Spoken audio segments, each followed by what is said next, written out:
말씀을 통해 또 하나님의 임재와 또 하나님의 음성을 듣는 귀한 분들이 되시기를 주님의 이름으로 축원합니다. 우리 옆에 분과 한번 인사 나눌까요? 참 잘 나오셨습니다. 우리 뒤에 분과 한번 다시 한번 인사 나눕시다. 오늘 큰 은혜 받으시기 바랍니다.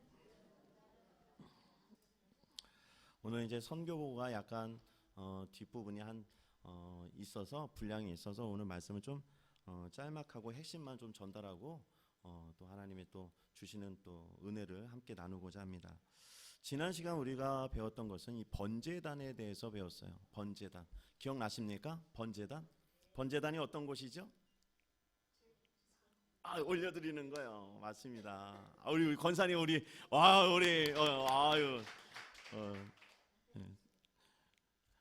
올려드리는 거예요. 뭘 올려드립니까? 죄인이 예수 그리스도가 되시는 그 성막의 문을 통해 들어오게 되면 첫 번째로 보이는 게 번제단이었어요. 근데 번제단에 올 때에는 그냥 오는 것이 아니라 자신이 죄인이라는 사실을 알고 겸손한 마음 가지고 자신의 죄를 뒤집었어야 되는 제물을 갖고 왔지요. 그래서 그 제물에게 안수를 하고 자신의 죄가 전가를 시켜 그 제물이 번제단 앞에서 각이 띄고 피를 다 쏟아내고 각을 뜨고 조각을 뜬 다음에 번제단 위에다가 올려놓고 다 태워버렸어요.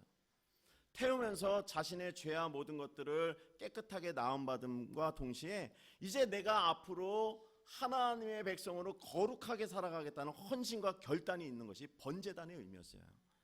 그런 헌신과 결단이 없이는 하나님을 지성소에서 만날 수가 없다라는 겁니다.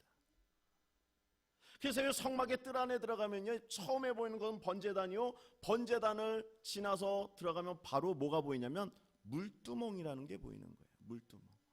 그럼 물두멍은 무엇인가? 오늘 이 성막의 물두멍을 가지고 우리가 영적인 교훈을 얻고 하나님이 우리에게 주시는 그 말씀을 듣고자 합니다. 이 물두멍은요, 아무나 씻을 수 있는 것이 아니라 제사장들이 손과 발을 씻는 곳이었어요. 그러니까 이 손과 발을 씻으면서 자신의 상태와 자신의 모습을 점검하는 그러한 역할을 감당하고 있는 것이 물두멍이었다는 겁니다. 그래서 오늘 본문 말씀 먼저 한번 읽어볼까요? 17절 18절 말씀이에요. 17절 18절 한번 읽읍시다. 시작.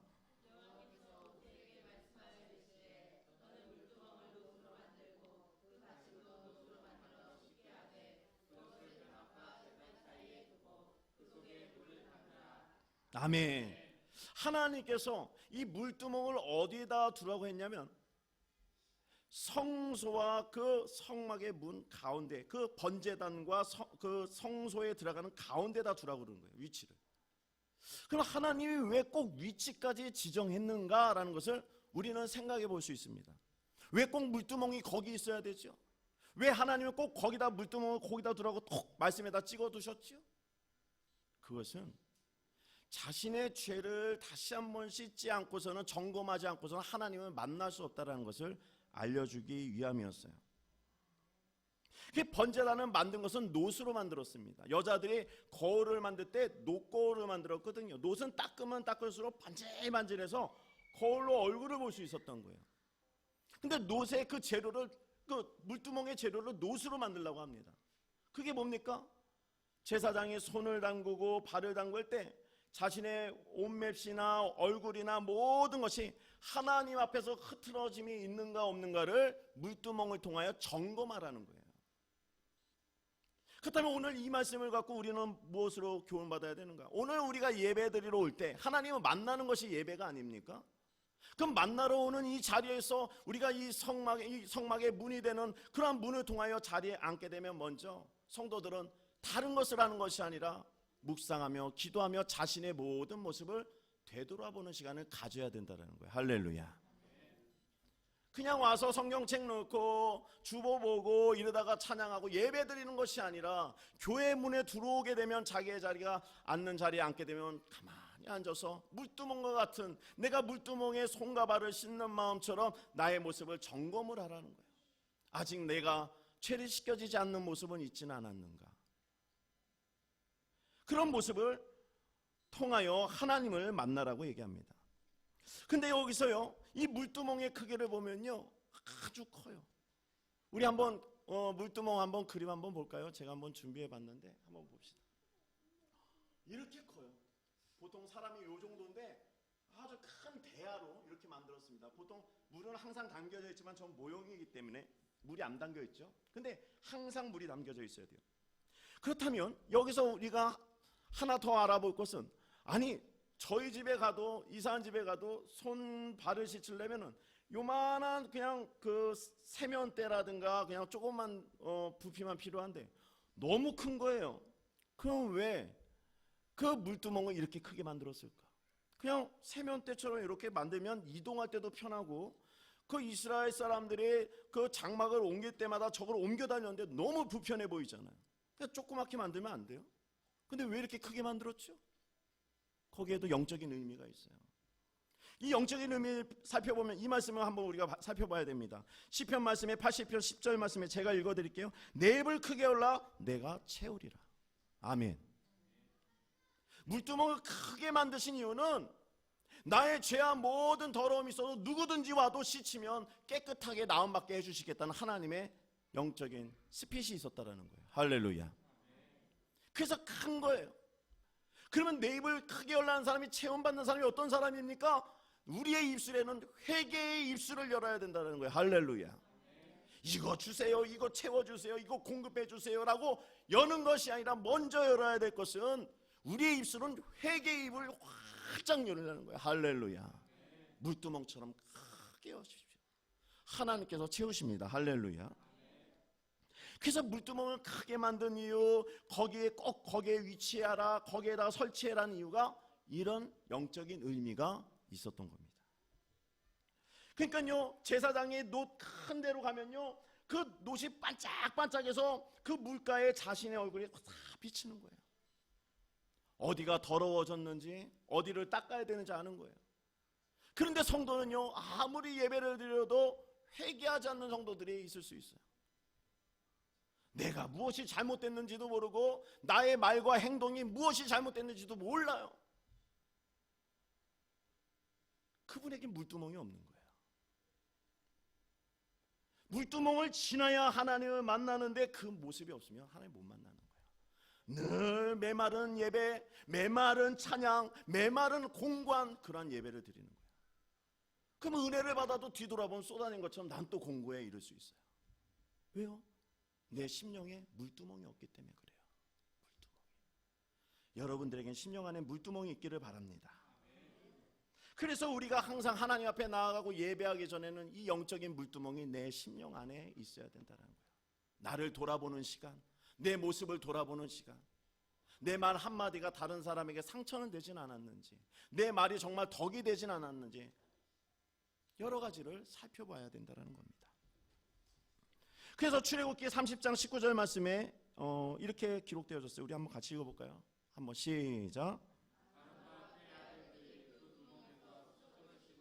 아멘. 그 제사장은 아론의 자녀들만, 아론의 가문만 제사장일 수 있었어요. 그러니까요, 그 물두멍에 손을 씻는 것은 제사장들만 했어요. 그러니까 거기에서 그 백성들은 물두멍에 손도 못 댔어요. 그러면 뭡니까? 오늘날 모르면은 제사장이라고 여기는 그 목사들은 하는데, 그러면 평신도분들은 그거 못하는 겁니까? 아니죠. 구약에서는 물론 이렇게 됐지만 신약에 와서는 예수님이 우리 모두를 왕같은 제사장으로 만들어주셨어요. 할렐루야. 그렇기 때문에 여러분들이 더더군다나 이 심령 속에 물두멍을 둬야 된다는 거예요. 베드로전서 2장 9절 말씀에 기록되어 있죠. 한번 같이 읽어볼까요? 시작.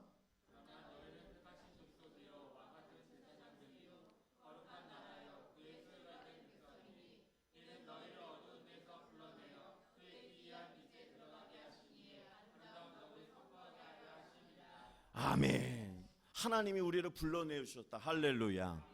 빛으로 불러내어 주셨다. 어두운 가운데, 죄 가운데 죽을 수밖에 없는 우리를 하나님의 독생자 예수 그리스도의 사랑으로 우리를 불러내 주심으로 우리가 이제 다시 살아갈 수 있는 인생이 되었다는 거. 할렐루야.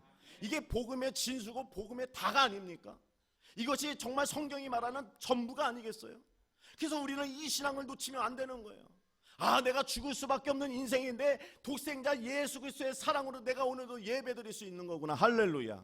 여기에 예배에 감격이 있어야 되는 거, 예배에 눈물이 있어야 되는 겁니다. 이것을 회복해야 내 마음과 내 심령과 나의 삶이 하나님이 주시는 풍성한 은혜들을 경험할 수 있게 되는 것이죠. 저는 이제 한 주간 우리가 이제 예전부터 주셨던 하나님의 계획 가운데 하나의 실천하는 부분으로 미얀마 선교를 하나님께 보내주셨어요. 그래서 저는 이제 기도하면서 준비하고 현장에, 그 미얀마의 선교 현장에 도착했을 때 처음으로 무엇을 느꼈는가? 이건 아닌데 라는 생각이 먼저 들었어요. 이건 아닌데. 왜요? 그 미얀마 현지의 모든 그 우리가 활동하는 그 선교 활동하는 곳은 다 썩어가는 시궁창이에요. 시궁창. 하수구 시설이 없습니다. 비만 오면 넘쳐요. 뭐가 넘쳐요? 쓰레기가 썩어가는 게 넘치고 오물들이 흘러넘치는 게 넘치고 거기에 집을 짓고 사는 거예요. 거기서 숙소를 선교사님이 그래도 여기라고 했는데 도무지 우리는 잘 수 있는 환경이 아닌 거예요. 근데 밤에 제가 기도를 했어요. 하나님, 이렇게 열악한데, 저는 그렇다고 치고 우리 그 같이 선교대원분 중에 예민한 분들이 몇 분 계신데 그분들은 어떡합니까? 기도가 절로 나오더라고요. 근데 그날 밤에요, 제가 새벽 2시까지 잠을 못 자다가 3시에 산들 불어오는 바람 소리에 무엇을 주시냐면 하나님께서 이런 더러운 시궁창물 같은 인생에서 너를 건졌다라고 했어요. 할렐루야. 그러니까 시궁창 냄새가 그때부터 사라지더라고요. 다음날 됐더니요, 그 시궁창 속에서 밥을 먹어요. 웃으면서. 할렐루야. 느껴지지 않으세요? 그러면요, 우리 내년에 한번 또 가기로 했거든요. 따라오세요. 데리고 가려고요. 제가 이제 가봐야 알아요. 그래서요, 복음의 진수며 복음의 정말 그 핵심이 뭡니까? 우리가 예수 그리스도로 다시 살아났다라는 거예요. 할렐루야. 그것을 알려주기 위해서 우리가 미얀마에 가서 그 아이들을 붙잡고 기도하며 눈물 흘리며 복음을 전하는 거 아니겠습니까? 그래서 우리는 이 사실을 잊으면 안 되는 거예요. 우리는 이미 왕같은 제사장으로 예수 그리스도가 만들어주셨다는 사실을 믿으시기를 바랍니다. 그러니까 여러분들은 왕같은 제사장인 거예요. 여러분들이 가는 곳마다 성막이 있는 것이고 여러분들이 가는 곳마다 지성소가 있고 하나님을 만날 수가 있어요. 할렐루야. 바로 여러분들이 움직이는 성막이 되기 때문에 그렇습니다. 예수님께서 십자가 지시기 전에 제자들을 모아놓고 만찬을 했죠. 떡과 포도주를 나누며 말씀을 전하고 그 다음에 예수님이 하신 건 뭐냐면 수건을 허리에 동인 다음에 제자들의 발을 씻기기 시작했어요. 근데 갑자기 그 제자 중에 한 명인 베드로가 뭐라고 합니까? 아유, 어떻게 예수님이 저를 씻깁니까? 씻기지 마십시오 라고 거부를 했어요. 그래서 예수님이 뭐라고 그래요? 씻음이 없는, 씻김 받지 않는 사람은 나와 상관없다라고 얘기하죠. 나의 씻김을 받지 않는 사람은 나와 상관없다라고 얘기하니 베드로가 뭡니까? 그러면 주님이시여 나를 다 씻겨주십시오 라고 베드로가 얘기합니다. 그러자 예수님이 뭐라고 합니까? 이미 온몸을 씻은 사람은 씻을 필요가 없고 발만 씻으면 된다라고 얘기하죠. 몸을 씻은 사람은 필요 없다. 단 대신에 발만 씻어라. 그 의미가 뭡니까? 구원받은 우리가, 독생자 예수 그리스도로 말미암아 구원받은 우리가 한 번 구원받았다고 그냥 살아가는 것이 아니라 구원받았음에도 불구하고 세상에 나가면 짓는 여러 가지의 죄악들에 대해서 반드시 씻는 것처럼 발을 씻어야 된다는 거예요. 할렐루야. 미얀마를 가면요, 조금만 돌아다니면 쾌쾌한 먼지가 가득해요. 근데 성전에 그 선교사님이, 정상진 선교사님이 사역하는 그 제일성전에 가면요, 한 10발자국만 걸어가면요 새카매요. 연탄재가 묻은 것처럼. 그만큼 더러워요. 아무리 선교대원들이 가가지고 샤워하고 깨끗하게 입고 나왔어도요, 거기 10발자국만 가면 발바닥이 새카매요. 우리 선교대원분 중에 제 발이 새카매가지고 웃기다고 해서 찍은 분이 있는데 그 사진이 있어요. 얼마나 새까만지 모릅니다. 저는 그걸 보면서 느낀 게, 오늘 말씀 묵상하면서 그래요. 우리의 모습에 우리의 심령이, 우리가 볼 때는 번절해 보이고 괜찮아 보여도 정말 우리가 죄 짓는 모습들을 보면 시커먼 그 발바닥처럼 그런 모습은 있지는 않은가? 주님께서 이 물두멍을 통하여 발을 씻기를 원한다는 거예요. 할렐루야. 발이 어느 부분이죠? 제일 안 보이는 부분이에요. 발바닥이잖아요. 그러니까 여러분의 내면에 깊이 박혀있는, 나 또한 보지 못하는 그 죄악들에 대해서 하나님은 깨끗하게 씻음받기를 원한다는 사실을 믿으시기를 바랍니다. 사랑하는 성도 여러분, 오늘 물두멍의 교훈은 바로 그겁니다. 우리가 한 번 구원받았어도 늘 나의 모습을 되돌아보며 점검하며 하나님을 만나기 위해 늘 물두멍에 가서 손과 발을 씻는 그러한 삶이 우리 안에 있어야 된다는 거예요. 할렐루야. 사랑하는 성도 여러분, 우리 또한 이 영적인 물두멍을 우리의 심령 속에 두고 늘 예수 그리스도를 구원자로 삼아 그분의 은혜의 공로에 우리의 허물을 다 올려드림으로 깨끗한 심령, 거룩한 백성 되어져 하나님을 만나는 승리하는 여러분들 되시기를 주님의 이름으로 축복합니다. 기도하겠습니다. 하나님 아버지,